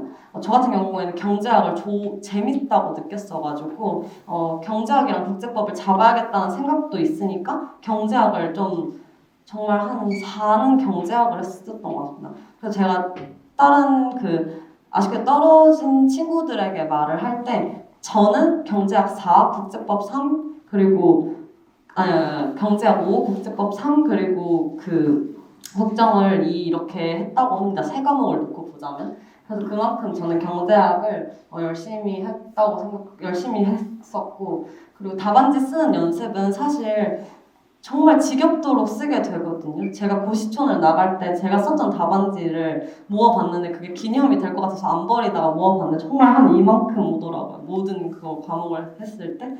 그만큼 정말 종합반에서 1, 2, 3순환 하면 3순환 되면 매일매일 시험을 봅니다. 2순환에는 이틀에 한 번씩. 그러니까 그렇게 강제성이 부여된 상황에서 계속해서 시험을 보면 이 답안지 쓰는 연습은 되게 자연스럽게 따라오기도 하지만 그 와중에 계속해서 받는 점수를 보고 고민해봐야 되는 것 같습니다. 그리고 아까 그 성적 말씀하셨는데 사실 답안지를 제출하면 30%든 뭐 10등 안에 들든 막 이런 게 계속 나와요. 그래서 저 같은 경우는 이렇게 만약에 뭐 5등 안에 들었다, 뭐 3등 안에 들었다 이러면 오늘은 조금 맛있는 거 먹는 날, 고시식당 안 가는 날 이래가지고 좀 저에게 외제적인 보상을 하려고 노력을 했고 이런 답안지를 매일매일 진짜 모르는 내용이고 못 쓰겠더라도 무조건 참여해서 쓰는 게 종합반이 주는 가장 큰 메리트라고 생각합니다. 네, 국제법 같은 경우는 올해 엄청 시험이 보편적으로 어려웠다고 하는데 그 어려웠던 이유가 브리타가 나오기도 했고 그리고 되게 기본적인데 깊게 나왔어요. 그래서 제가 생각했을 때 브리타를 조금 예방하려면 제가 판단해서 버리는 내용이 생기면 안 된다고 생각합니다. 그래서 그렇게 빠짐없이 공부를 해야 되고 그리고 조약문의 정독을 통해 기본을 탄탄히 하는 것도 올해 조약법이 나왔는데 조약법은 기본 중에 기본인데 되게 저 같은 경우는 초안 잡으면서 되게 되게 힘들었던 그런 기억이 있어서 기본을 탄탄히 하는 것도 정말 중요하다고 생각하고 단권화 같은 경우는 제가 이 단권화가 정말 국제법에서 제일 중요하다고 생각되는 이유는 국제법은 김대순 저 책을 보면 아시다시피 이만해가지고 이만한 책이 한 권만 있는 게 아니고 국제법 책만 정말 너무 많거든요. 봐야 될 뭐 정성춘 선생님 판례집 같은 경우는 아니면 책이 엄청 많은데 그 책들을 다 그 전날 절대 못 보고 들어가요. 그리고 실제로 외교원 같은 경우에는 점심을 먹고 이제 공부를 다시 시작하려고 해도 정말 저는 제가 체력이 안 좋은 편이 아니라서 전날 3시간 자고 시험장에 들어갔고 여담이긴 하지만 저 같은 경우는 성대 앞에 그냥 호텔을 잡아서 그냥 책을 다 거기 놓고 공부를 했어요. 왔다 갔다 하는 시간이 아까울 것 같아서. 근데도 절대 국제법을 정말 다 못 보는데 이 단권화를 해놨던 게 너무 도움이 많이 됐던 것 같습니다. 그 문구점에 가면 플래시카드 있는데 그거를 저는 사서 앞부분에는 뭐 예를 들어 뭐 무효 사유 1 이렇게 해서 뒷부분에는 무효 사유가 어떤 게 있고 그게 어떤 조약문이고 이런 식으로 써놔서 그걸 계속 들고 다니면서 외웠고 시험 전날도 딴 거 안 보고 딱 그것만 보고 들어갔습니다. 그리고 초안 잡는 연습 및 답안 작성 연습은 아까 종합반에서 시험을 계속 보는 그 메리트가 있다고 말씀드렸던 똑같은 맥락으로 답안 작성을 계속 연습하는 게 제일 중요하다고 생각합니다. 그리고 제가 선 이해 후 암기라고 써놨는데 제가 생각했을 때 선 이해가 물론 중요하지만 정말 국제법 같은 경우는 암기가 안 돼 있으면 10장을 채울 수가 없어요. 그래서 10장을 채우려면 무조건 외워야 되는 것 같습니다. 근데 국제정치학 같은 경우에는 제가 전략적으로 약간 버린 느낌이 있어가지고 제 말이 많이 큰 도움이 될지 모르겠는데 똑같은 강사님의 수업을 듣고 똑같이 시험을 보러 간 제 그 다른 합격생 종합반 친구의 경우에는 80점대가 나왔어요. 그래서 국제정치학의 캐리로 합격하는 것도 나쁘지 않을 것 같아서 그 국제정치학 수업을 열심히 듣는 게 좋을 것 같습니다. 저 같은 경우에는 정말 다른 거 아무것도 안 하고 정말 이 유명한 필독서 읽기도 안 하고 말체 이유까지는 읽었지만 정말 안 읽고 저는 그냥 신희수 선생님 수업을 그냥 수업 가는데 의미를 두자만 생각하고 시험만 보고 수업만 들었습니다. 그래서 63점이었는데 그 점수가 나온 것 같기도 한데 저는 되게 국정 점수에 만족을 하고 있기 때문에 그래서 전 정말 수업만 들었습니다. 시험만 보고. 그래서 이 부분은 그렇고 그리고 필독서 정독은 왜 해놨냐면 올해 양면 게임이 나왔는데 정말 다 아는 이론이거든요. 근데 정말 다 아는 이론인데 이걸 어떻게 풀었으냐가 너무 중요한 관건이었는데 그것을 필독서를 잘 읽고 고민하지 않았으면 잘 못 썼을 거라고 생각해서 필독서 정독이 중요하고 그리고 저 같은 경우는 강의를 정말 열심히 활용을 했기 때문에 강의 활용도 중요하다고 생각합니다. 그리고 외교사 같은 경우에는 버릴지 가지고 갈지에 대한 고민이 엄청 많으신 걸로 알고 있는데 이것은 신희서 선생님한테 듣는 게 더 도움이 될 것 같아가지고 외교사에 대한 고민도 한번 해보셨으면 좋겠어가지고 여기 넣어봤습니다. 네, 통합 논술은 아까 말씀드렸듯이 특강 활용이 가장 큰 도움이 됐고요. 그리고 저는 구체적으로 국제법 경제학 문제를 먼저 풀었습니다. 국제법 경제학 문제를 다 풀면 한 50점 정도 되는데 40점 분량을 먼저 채우고 국제정치학의 부분을 채우는 것이 저는 마음이 훨씬 편했기 때문에 이렇게 했습니다. 그래서 먼저 받자마자 경제학 문제가 몇 번이지 보고 그 경제학 문제부터 풀고 그 다음 국제법 문제 풀고 그 다음 국제정치학 문제를 풀었습니다. 근데 당연히 서론은 당연히 먼저 써놨었고요.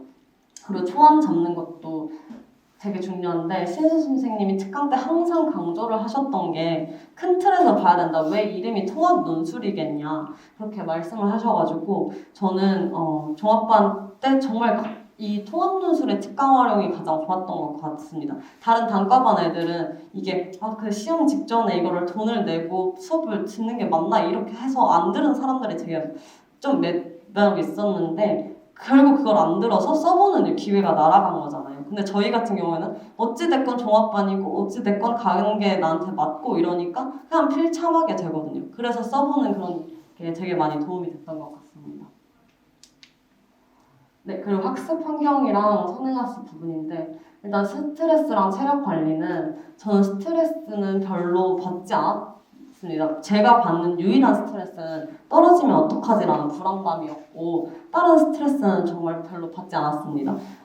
근데 떨어지면 어떡하지라는 불안감이 사실 제일 큰 스트레스잖아요. 그래서 저희 집 가훈이 진인사 대천명인데 정말 최선을 다하고 그냥 나머지 뜻은 하늘에 맡겨야겠다라고 생각하고 그냥 저를 믿는 게 최선이라고 생각했어서 그냥 믿고 그냥 하려고 했습니다.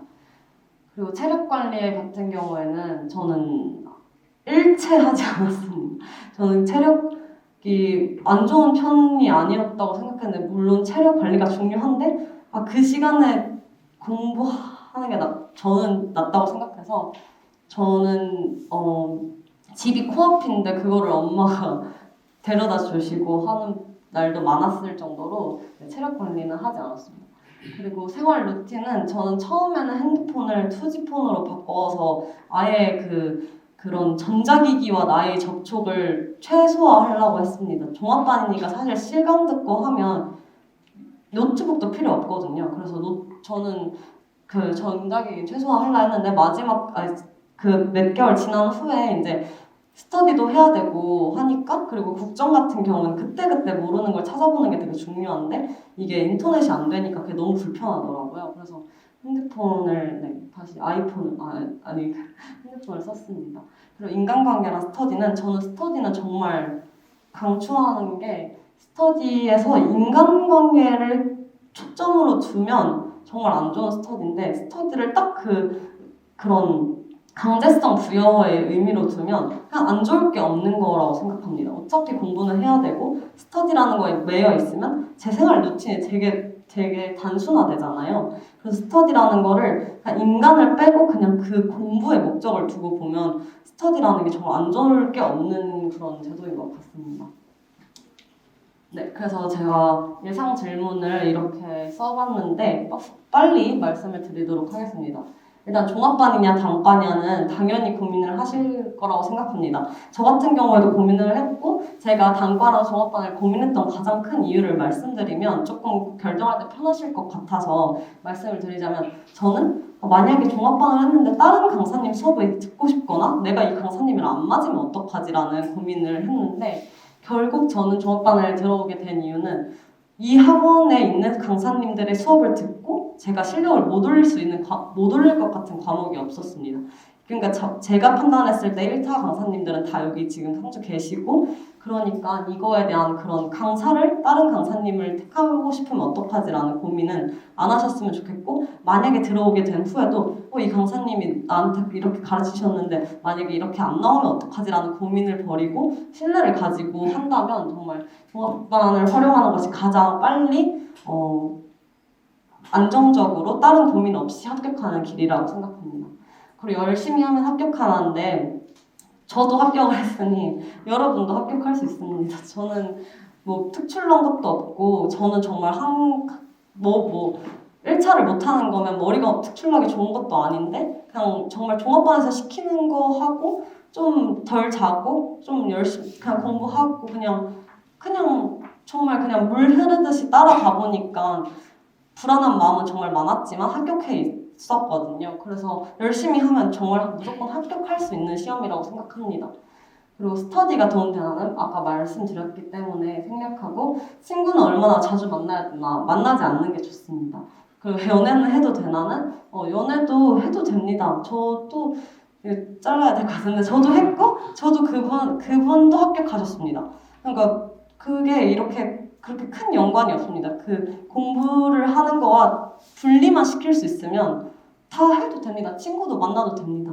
저는 4명이 친했는데 다 합격해서 종합반 4명이 친했는데 다 합격해서 지금 연수 때도 너무 행복하고 그 같이 힘든 순간을 이겨내서 더 돈독해진 부분도 있거든요.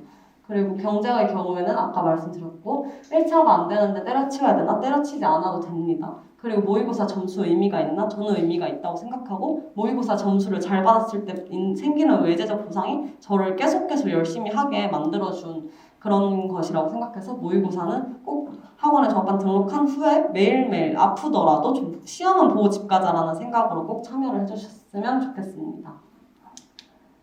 네, 불안한 마음을 버리고 최선을 다하셨으면 좋겠고 무조건 합격할 수 있으니까 너무 걱정하지 마시고 그냥 하라는 건 잘 하고 더 열심히 하면 된다고 생각합니다. 네, 감사합니다. 혹시 질문 사항 있나요? 제일 대한 말씀.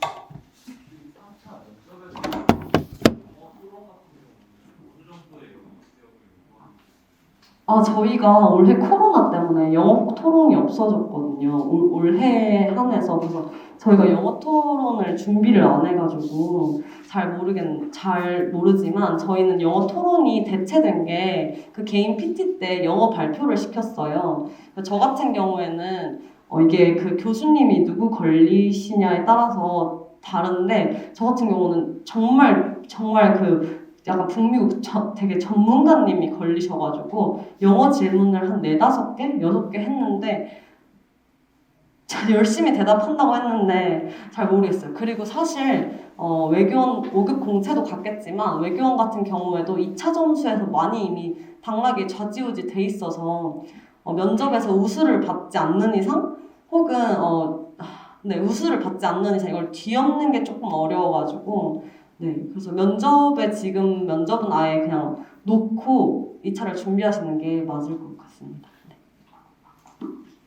혹시 경제학을 여기 들어오시기 전에 혼자 준비하신 게 있어요? 저 같은 경우에는 그 과가 국제학과긴 한데 근데 정말 그게 전혀 저는 심지어 국제학과라 수업도 다 영어라서 도움이 그렇게 됐는지는 모르겠어요.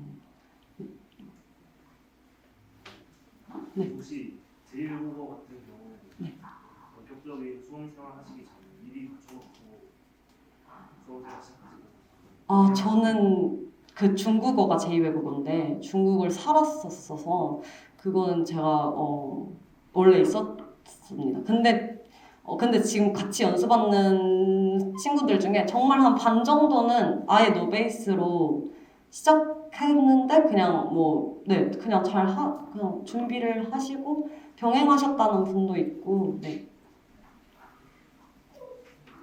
질문 있습니까? 네, 질문 없으면 마치겠습니다.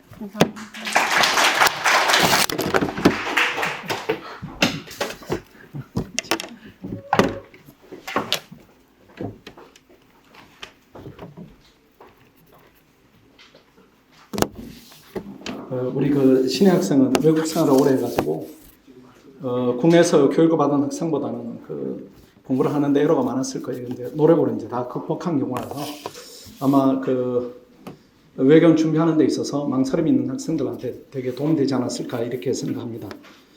아까 얘기한 것 중에 그 몰입반 이런 용어가 나왔는데 그거는 제가 설명회 진행할 때 그때 상세히 설명을 드리도록 하고 그 다음 연애해도 되는가 이런 부분인데 하면 합격률은 떨어집니다. 떨어지니까 우리 신혜 학생은 그 다 같이 이제 둘이가 합격한 경우이고 다른 경우에는 학원 전체 데이터로 봤을 때는 좋지 않은 경우가 더 많아가지고 현상 유지하는 게 제일 낫습니다.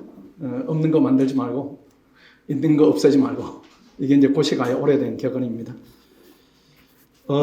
지금 이제 저희들이 그 합격생 그 이런 설명회를 1시간 정도 예상했는데 시간이 많이 경과돼 있지만은 대단히 이제 알찬 내용이어서 저도 들으면서 시간 가는 줄 몰랐고 여러분한테도 도움되지 않았을까 이렇게 생각합니다. 한 10분 정도 휴식을 취한 다음에 제 설명에는 학생들이 설명한 부분이 많기 때문에 좀 줄여서 1시간 이내로 마치도록 하겠습니다. 10분간 쉬겠습니다.